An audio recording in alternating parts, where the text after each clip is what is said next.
Bentar.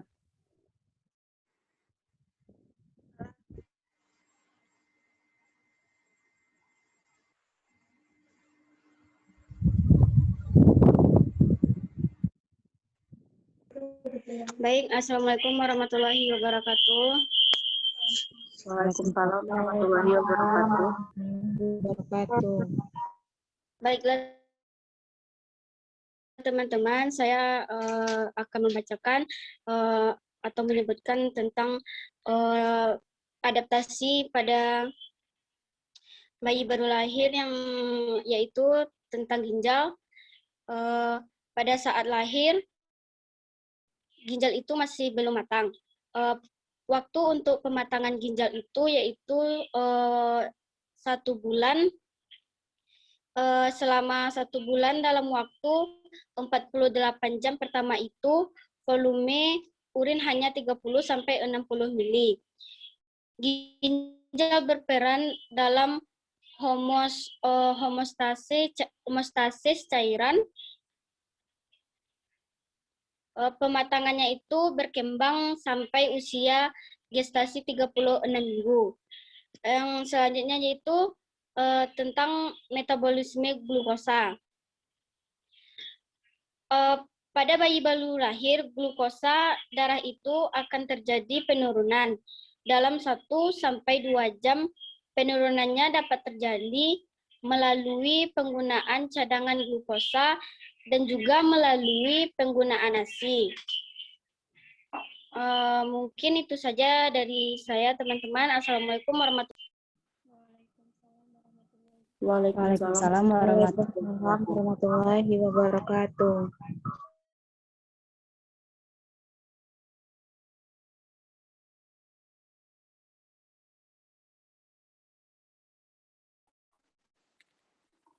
Baiklah, selanjutnya saya Putri Natalia akan mencoba menjawab pertanyaan yang diberi Ibu, yaitu tentang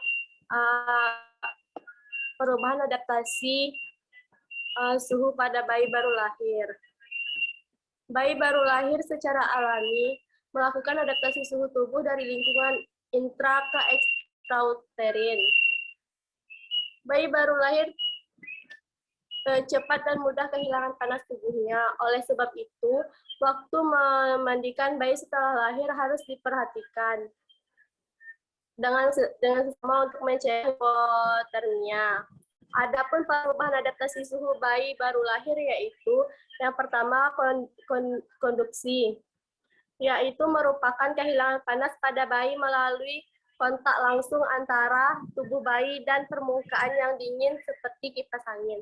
Selanjutnya konveksi, yaitu kehilangan panas yang terjadi pada saat bayi terpapar pada udara sekitar yang lebih dingin seperti stetoskop. Selanjutnya yaitu radiasi, merupakan kehilangan panas yang terjadi ketika menempatkan bayi berdekatan dengan benda-benda yang suhunya lebih rendah dari bayi. Selanjutnya yaitu evaporasi, merupakan perpindahan panas dengan cara mengubah cairan menjadi uap. Baiklah, mungkin hanya itu yang dapat saya jawab. Sekian, terima kasih.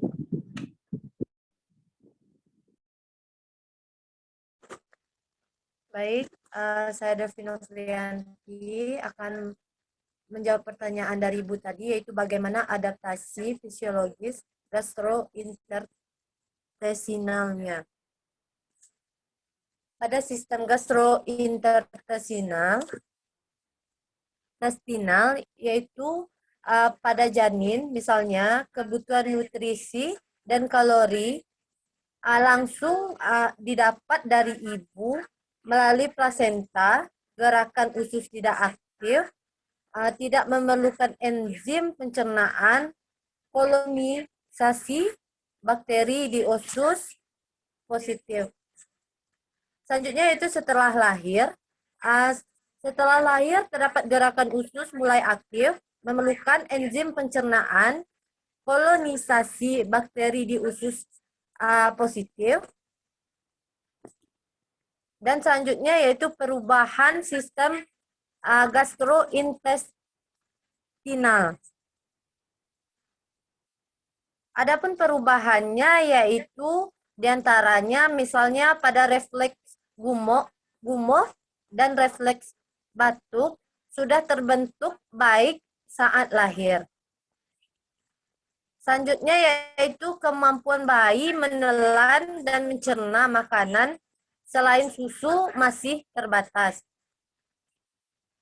Selanjutnya yaitu hubungan antara esofagus dan lambung masih belum sempurna atau disebut dengan baik. Itu saja dari saya.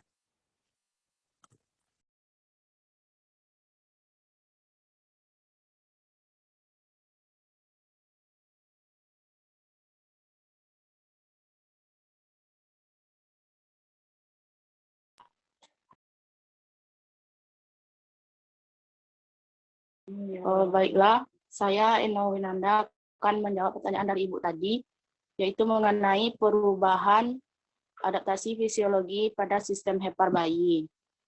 Hati berfungsi untuk metabolisme karbohidrat, protein, lemak, dan juga asam empedu. Metabolisme karbohidrat pada bayi baru lahir sudah berfungsi, yaitu untuk mengubah glukosa menjadi glikogen. Selanjutnya yaitu hati juga berfungsi untuk pembentukan darah, dan pembentukan darah pada bayi sudah dimulai sejak dalam kandungan sampai bayi lahir. Setelah itu hati juga berfungsi untuk menghasilkan zat esensial untuk pembekuan darah. Bilirubin pada bayi saat lahir adalah sekitar 1,8 sampai 2,8 mg per desiliter dan akan meningkat pada hari ketiga sampai keempat setelah bayi lahir. Selanjutnya yaitu enzim hati pada bayi akan berfungsi atau aktif sekitar 3 bulan setelah kelahiran, dan juga daya detoksifikasi pada hati bayi belum sempurna, sehingga harus hati-hati dalam pemberian obat-obatan pada bayi. Baiklah, sekian dari saya. Terima kasih.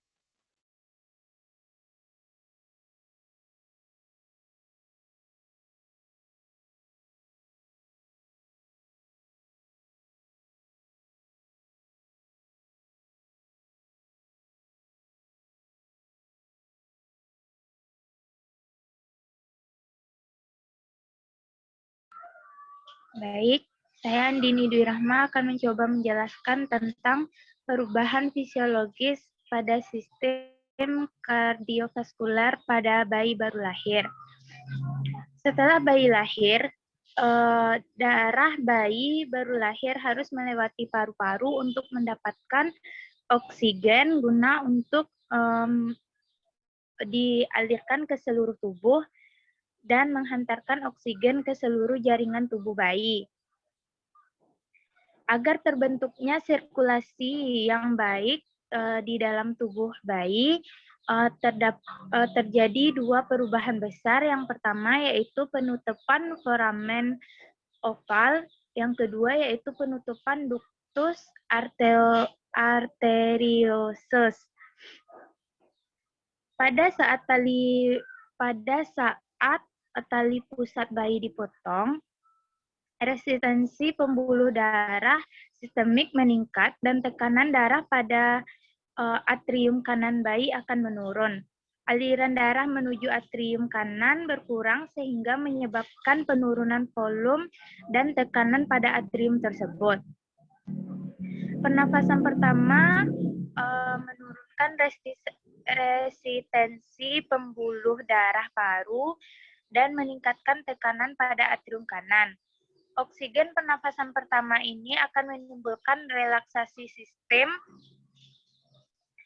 pembuluh darah pada paru.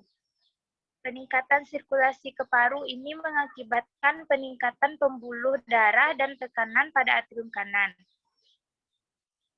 Dengan pernafasan, kadar oksigen dalam darah meningkat. Akibatnya, ductus arteriosus akan mengalami kontraksi dan menutup dalam waktu 8-10 jam setelah bayi lahir. Vena umbilicalis, ductus venosus, dan arteri hipogastrika pada tali pusat menutup secara fungsional dalam beberapa menit setelah bayi lahir dan setelah tali pusat diklem. Pada sistem kardiovaskuler ini juga terjadi perubahan metabolisme bayi, di mana awalnya bayi itu bernafas atau mendapat asupan makanan, mengeluarkan cairan itu hanya di dalam rahim ibu. Sekarang jika sudah dilahirkan, bayi akan mengeluarkan keringat sendirinya melalui kulit. Selanjutnya yaitu pada sistem pencernaan, bayi akan mengeluarkan BAB. Selanjutnya yaitu pada sistem perkemihan, itu bayi sendiri akan mengeluarkan BAK. Untuk sistem untuk mencerna makanan sendiri, bayi akan menelan atau meminum susu ASI ibu dan mencernanya sendiri dalam tubuh. Sekian dari saya. Terima kasih. Assalamualaikum warahmatullahi wabarakatuh. Waalaikumsalam warahmatullahi wabarakatuh. Baik, Assalamualaikum warahmatullahi wabarakatuh. Waalaikumsalam warahmatullahi wabarakatuh. Warahmatullahi wabarakatuh. Saya akan mencoba menjawab pertanyaan dari Ibu, itu mengenai sistem perubahan sistem pernafasan pada bayi baru lahir. Jadi, pada saat janin di dalam kandungan, janin itu bernafas melalui plasenta. Dan ketika janin sudah lahir, maka bayi itu akan bernafas melalui paru-parunya. Di sini, upaya respirasi untuk bernafas pertama kalinya itu mengeluarkan cairan dalam paru-paru dan mengembangkan jaringan alveolus paru-paru untuk pertama kalinya.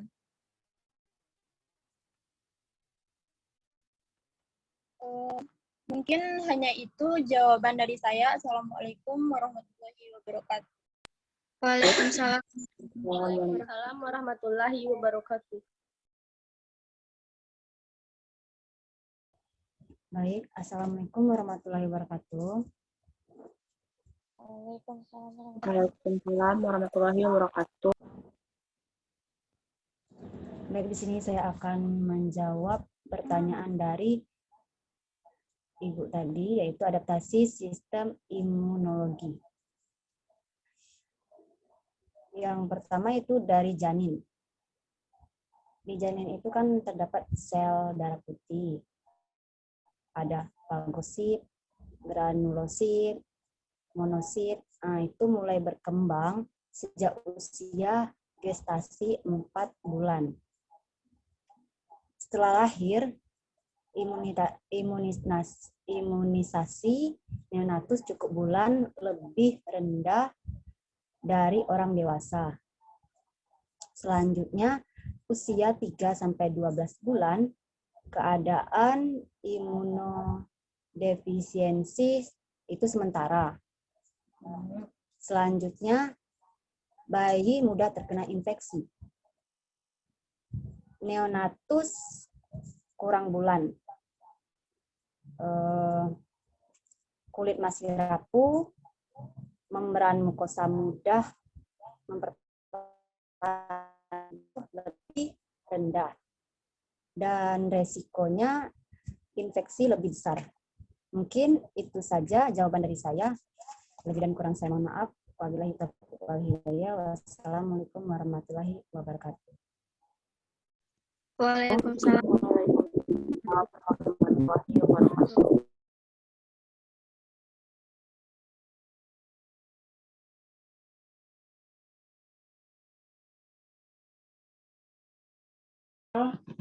Baiklah, Assalamualaikum warahmatullahi wabarakatuh. Waalaikumsalam warahmatullahi wabarakatuh. Baiklah, saya akan menjelaskan tentang perubahan adaptasi fisiologi bayi baru lahir pada sistem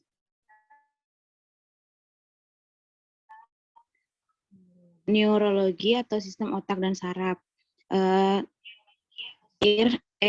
Bayi telah dapat melihat